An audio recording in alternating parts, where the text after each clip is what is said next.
രാവിലെ 6-7 മണിക്ക് ഈ തണുപ്പത്ത് എന്തിനാണ് ഇങ്ങനെ മഞ്ഞ് കൊള്ളാൻ വേണ്ടി വന്നിരിക്കുന്നത് നല്ല ചോദ്യം. കണ്ട മഞ്ഞ് വീണ് കിടക്കുന്നത്. സൂര്യൻ ഇതാ എത്തി നോക്കും. ഇനി സൂര്യൻ വന്നാൽ ഈ മഞ്ഞൊക്കെ പോകും. നല്ല കാഴ്ചയല്ലേ. കാരണം നമ്മൾ ആരോഗ്യത്തോടെ ഇരിക്കുമ്പോഴാണ് ഈ മഞ്ഞും വെയിലും ഇതൊക്കെ കാണാൻ പറ്റത്തുള്ളൂ. അല്ലേ? സത്യമല്ലേ?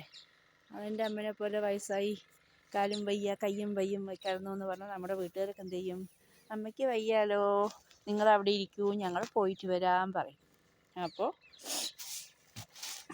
അധികം കാശ് കൊടുത്തിട്ടൊന്നെങ്കിലും കാശ്മീരും സ്വിറ്റ്സർലൻഡും നിങ്ങൾ കാണാൻ പോയില്ലെങ്കിലും ഊട്ടി ഈ മഞ്ഞ് വീണ സമയത്ത് 6 മണിക്ക് എണിച്ചിട്ട് വന്നിട്ട് ഇപ്പം അത് താങ്ങാനുള്ള ആരോഗ്യം എനിക്കുണ്ട്.